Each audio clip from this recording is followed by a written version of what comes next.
Hello everyone, स्वागत है आप सभी का आपके अपने एजुकेशनल प्लेटफॉर्म डीएलएड टीचर्स पर। आई होप आप सभी अच्छे होंगे। तो हम आज डीएलएड फर्स्ट सेमेस्टर के 5th पेपर जो हमारा सोशल साइंस का है उसका जो हमारा पार्ट 1 है इतिहास का अर्थ एवं जानने के स्रोत, ये हमारा चैप्टर 1 है।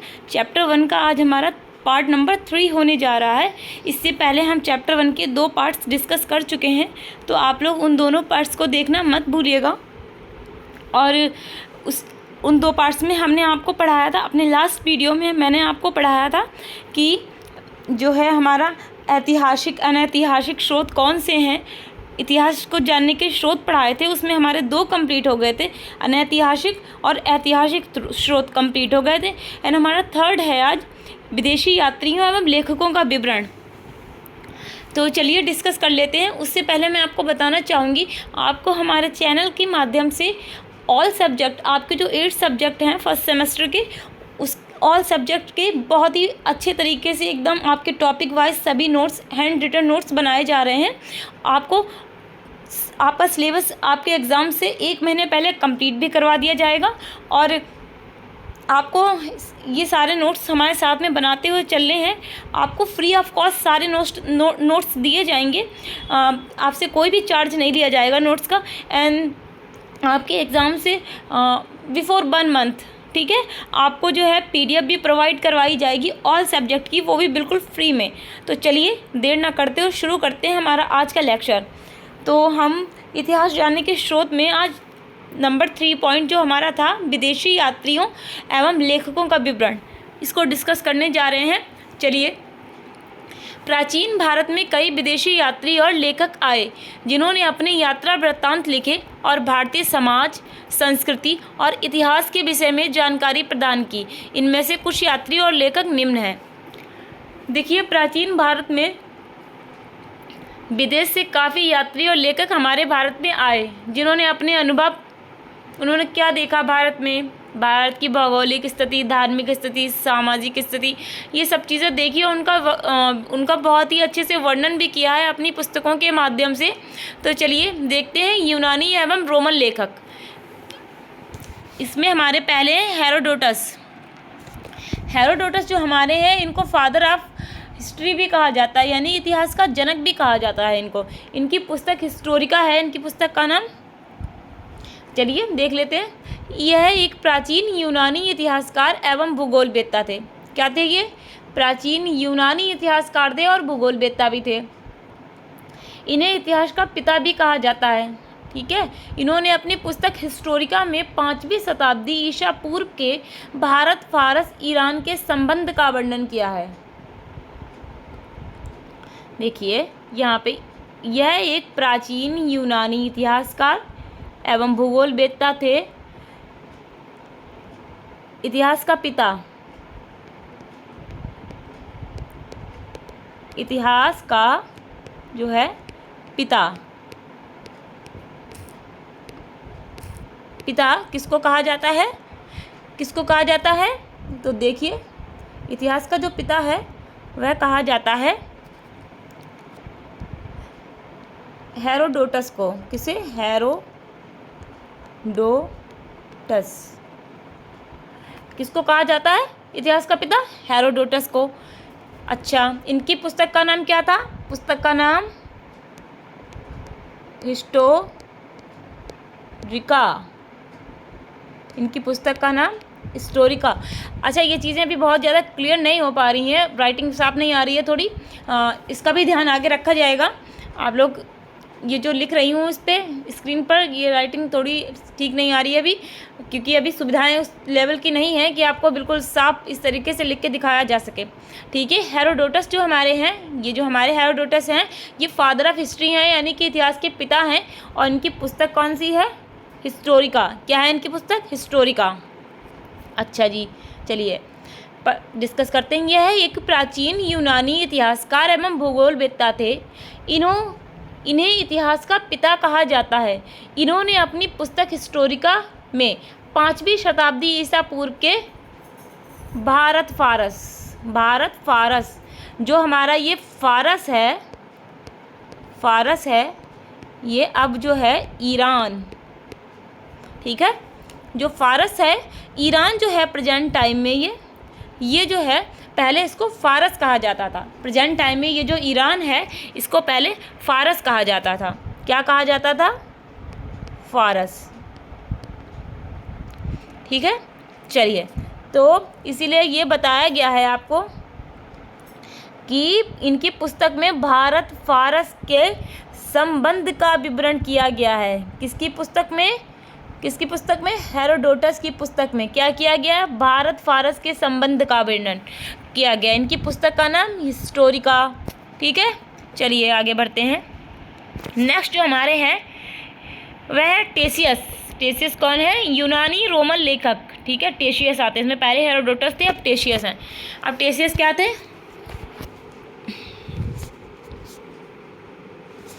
टेशियस जो थे ईरान का राज्य वैद्य था। ये कौन था? राज्य वैद्य था। इसके विवरण में अधिकांशतः काल्पनिक कहानियां हैं, ठीक है। इसके विवरण में अधिकांशतः काल्पनिक कहानियां हैं। ये देखिए कौन है? टेशियस। टेशियस के बारे में आपको क्या याद रखना है? ट्रुथ नहीं है। क्या याद रखना है? ऐसे आपको ऐसे याद रखना है। देखिए टेशियस यानी कि ट्रुथ नहीं है। चीज़ें जो है ज़्यादातर जो है ट्रुथ के बेस पे नहीं है। चीज़ें क्या है? काल्पनिक ज़्यादा हैं। सोच लिया, ठीक है। इनकी इसीलिए कहानियों में कहा गया यह ईरान का राज्यवैद्य था। इसके विवरण में अधिकांशतः काल्पनिक कहानियां हैं, ठीक है। कौन? टेशियस, ठीक है। देखते हैं। यह ईरान का राज्यवैद्य था। इसके विवरण में अधिकांशतः काल्पनिक कहानियां हैं। कैसी कहानियां हैं? काल्पनिक कहानियां हैं। चलिए नेक्स्ट जो है वह है मेगास्थनीज। कौन है? नेक्स्ट जो है मेगास्थनीज हैं। कौन है ये? मेगास्थनीज कौन थे? यह सेल्यूकस निकेटर का राजदूत था और मौर्य सम्राट चंद्रगुप्त मौर्य के राज दरबार में आया था। इसने प्रसिद्ध पुस्तक इंडिका की रचना की है। इसने मौर्ययुगीन समाज एवं संस्कृति के विषय में लिखा है, ठीक है। मौर्ययुगीन समाज एवं संस्कृति के विषय में लिखा है। किसने? मेगास्थनीज ने। कब आया? इसकी पुस्तक का नाम क्या है? इंडिका, याद रखिएगा। इसकी पुस्तक का नाम क्या है? इंडिका। कब आया था भारत में? किसके साथ आया? सेल्यूकस निकेटर का राजदूत बनकर आया था और चंद्रगुप्त के शासनकाल में यह भारत आया था, ठीक है। चलिए पढ़ लेते हैं एक बार। यह सेल्यूकस निकेटर का राजदूत था और मौर्य सम्राट चंद्रगुप्त मौर्य के राज दरबार में आया था। इसने प्रसिद्ध पुस्तक इंडिका की रचना की। इसमें मौर्ययुगीन समाज एवं संस्कृति के विषय में लिखा गया है। किसका? इस जो इंडिका पुस्तक है इसमें क्या मिलता है? मौर्ययुगीन समाज एवं संस्कृति के विषय में विवरण मिलता है, ठीक है। चलिए आगे बढ़ते हैं। आगे जो हमारे हैं वो है प्लिनी कौन था? इसने प्रथम शताब्दी में नेचुरल हिस्ट्री नामक पुस्तक की रचना की थी। इसकी पुस्तक का नाम क्या था? Natural history. प्लिनी की पुस्तक का नाम था नेचुरल हिस्ट्री, ठीक है। इस पुस्तक में भारत, अब देखिए आपको पता चल रहा है नाम से ही, देखिए क्या लिखा है? नेचुरल का मतलब क्या है? नेचर, ठीक है। क्या चीज़ है? नेचुरल, यानी कि नेचर से संबंधित चीज़ें होंगी। जो ये रिलेट कर रहा है नेचर से रिलेट कर रहा है, नेचुरल, ठीक है। तो देख लेते हैं।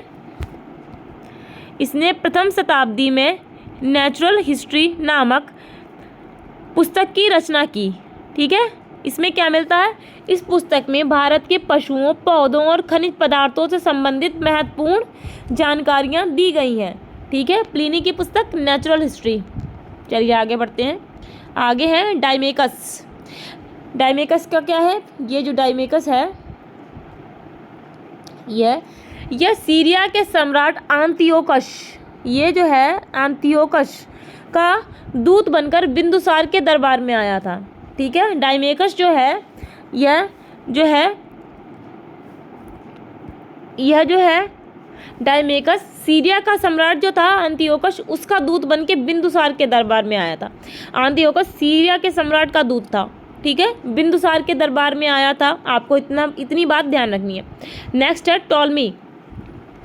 इसने दूसरी शताब्दी में भारत का भूगोल, क्या, भारत का भूगोल नामक पुस्तक की रचना की। टॉलमी के बारे में यह ध्यान रखिए कि भारत का भूगोल पुस्तक किसने लिखी, टॉलमी। टॉलमी की पुस्तक का नाम भारत का भूगोल, ठीक है। चलिए नेक्स्ट हमारा है चीन के लेखक। अभी हम यूनानी लेखक पढ़ रहे थे, अब चीन के लेखक। इसमें पहला जो हमारा आया था हुएनसांग था। यह 629 ईस्वी में भारत चीन से प्रस्थान करके लगभग इसने 1 वर्ष की यात्रा की और हर्षवर्धन के शासनकाल में भारत आया। 629 ईस्वी में चीन से चला और 1 वर्ष इसने यात्रा की। हर्षवर्धन के शासनकाल में भारत आया और 15 वर्षों तक भारत में रहा, यानी कि 645 ईस्वी में यह चीन लौट गया। और यहाँ आकर इसने नालंदा विश्वविद्यालय में अध्ययन किया और बौद्ध ग्रंथों को लेने, इसका मेन जो मोटिव था यहाँ आने का भारत में, वह यह था कि यह जो है बौद्ध ग्रंथों को एकत्र करके अपने साथ में ले जाना चाहता था। इसकी कोई बहुत अच्छा नहीं था, यहाँ आने का कोई मोटिव बहुत अच्छा नहीं था। ये बौद्ध ग्रंथों के तरीके से कह सकते हैं कि आप चीज़ों को ले जाने आया था अपने साथ में, ठीक है। तो ये ले नहीं जा पाया था, लेकिन इसने प्रयास किया पर ये ले नहीं जा पाया, ठीक है। चलिए हुएनसांग के बारे में पढ़ते हैं। यह 629 ईस्वी में चीन से प्रस्थान करके लगभग 1 वर्ष की यात्रा के बाद हर्षवर्धन के शासनकाल में भारत आया और 15 वर्षों तक रुकने के बाद 645 ईस्वी में चीन लौट गया। वह बिहार के नालंदा विश्वविद्यालय में अध्ययन करने तथा बौद्ध ग्रंथों को एकत्र करके ले जाने के लिए आया था। अच्छा सॉरी, इसका जो भ्रमण वृत्तांत था उसका नाम क्या था? इसके जो भ्रमण का वृत्तांत था उसका नाम था CU की, ये ध्यान रखिएगा। इसके भ्रमण का जो वृत्तांत था इसका नाम था CU की। 138 देशों का विवरण मिलता है इसमें, ठीक है। चलिए नेक्स्ट, इत सिंह। यह एक चीनी यात्री और बौद्ध भिक्षु था। 7वीं शताब्दी के अंत में यह भारत आया और 10 वर्षों तक नालंदा विश्वविद्यालय में रहा। इसने भारत में कागज़ का, इसने जो मेन चीज़ देखी वो भारत में कागज़ का प्रयोग होते देखा, ठीक। ये एक बौद्ध भिक्षु था जो 7वीं शताब्दी के अंत में भारत में आया और 10 वर्षों तक यह नालंदा विश्वविद्यालय में रहा। इसने भारत में कागज़ का प्रयोग देखा। तो इसने अपनी पुस्तक में जयादित्य के वृत्ति सूत्र का उल्लेख किया है। इसमें क्या, इसने अपनी पुस्तक में क्या किया है? ये जयादित्य जो है इनके वृत्ति सूत्र का उल्लेख किया है, ठीक है। चीनी यात्री था, बौद्ध भिक्षु था, 7वीं शताब्दी के अंत में भारत में आया था, 10 वर्षों तक नालंदा विश्वविद्यालय में रहा और कागज का प्रयोग होते देखा भारत में, और अपनी पुस्तक में जयादित्य के वृत्ति सूत्र का वर्णन किया है, ठीक है। चलिए नेक्स्ट है फाह्यान। यह चंद्रगुप्त विक्रमादित्य के दरबार में आया था। यह चीन से भारत आने वाला प्रथम बौद्ध भिक्षु था। देखिए, चीन से भारत आने वाला जो प्रथम बौद्ध भिक्षु था वह कौन था? फाह्यान, ठीक है। कब आया था? चंद्रगुप्त विक्रमादित्य के दरबार में आया था ये भारत में। जब भारत में आया था तो चंद्रगुप्त विक्रमादित्य के शासन काल में आया था ये, ठीक है। और चीन से आने वाला पहला बौद्ध भिक्षु था जो 63 साल का बूढ़ा यात्री था, ठीक, जो भारत में बौद्ध स्थलों को देखने आया था। इसने फोक्यो की अर्थात देशों का वृत्तांत नामक पुस्तक लिखी। आप लोग जो है ना, ये मैं आपको जितने भी अभी यात्री और राइटर्स पढ़ा चुकी हूँ उनकी पुस्तकों का नाम विशेषकर ध्यान रखिएगा, ठीक है, कि पुस्तकों के नाम आपसे पुटअप किए जाते हैं। आपसे पूछ लेंगे कि फाह्यान की पुस्तक का नाम क्या है, तो आपको लिखना फोक्यो की अर्थात देशों का वृत्तांत। आई होप आप लोग समझ गए होंगे। चलिए आगे बढ़ते हैं। नेक्स्ट है हमारा डायमेकस। यह सीरिया के सम्राट अंतियोकस का दूत बनकर बिंदुसार के दरबार में आया था। आओ रुकिए, 1 मिनट रुकिएगा। हमें नेक्स्ट पढ़ना है, वो ऊपर चली गई थी मैं, चलिए यहाँ से अब नेक्स्ट पढ़ना है। अरब के लेखक, अरब के लेखकों में सबसे पहले अल-बरूनी के बारे में जान लेते हैं। यह महमूद गजनबी के साथ भारत आया था। यह एक गणितज्ञ, खगोल शास्त्री तथा दार्शनिक था। इसकी पुस्तक का नाम किताबुल हिंद या तहकीके हिंद अर्थात भारत की खोज था।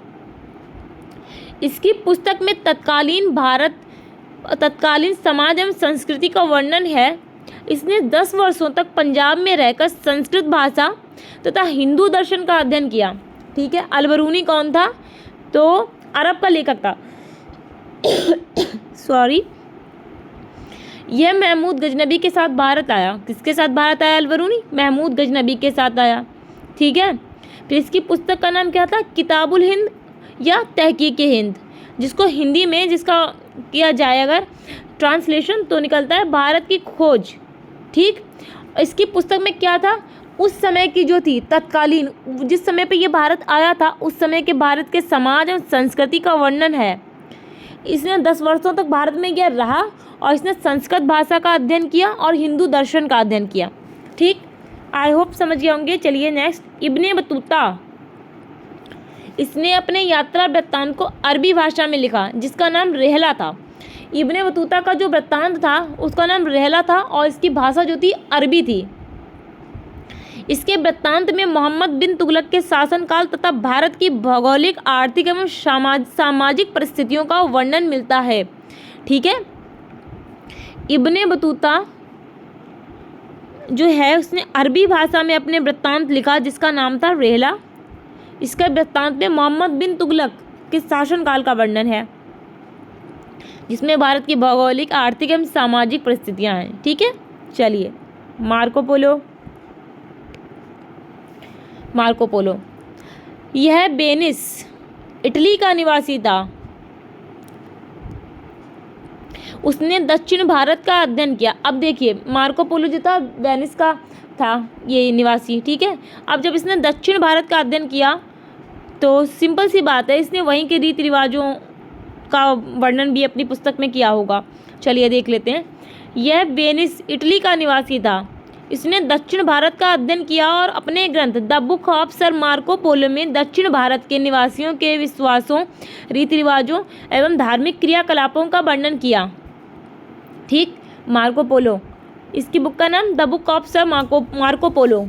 ठीक है, आई होप आप लोगों को समझ में आया होगा जो विदेशी यात्रियों और लेखकों का वर्णन का टॉपिक था। आज हम यहीं पे क्लास को रोकेंगे क्योंकि नहीं तो फिर आगे हमारा जो हम पढ़ाएंगे कल की क्लास में वह पुरातत्व संबंधी सामग्री। अगर मैंने आपको अभी मतलब यहाँ पर ये भी मैं पढ़ाने लगी अभी तो क्लास बहुत ही ज़्यादा लंबी हो जाएगी, फिर आप लोग बोर हो जाएंगे। तो इसलिए आज की क्लास को यहीं पर रोकते हैं एंड अपने नेक्स्ट वीडियो में, कल के वीडियो में मिलेंगे आगे के टॉपिक के साथ।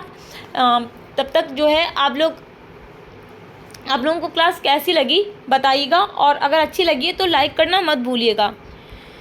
तब तक के लिए take care, bye bye, see you soon, bye bye.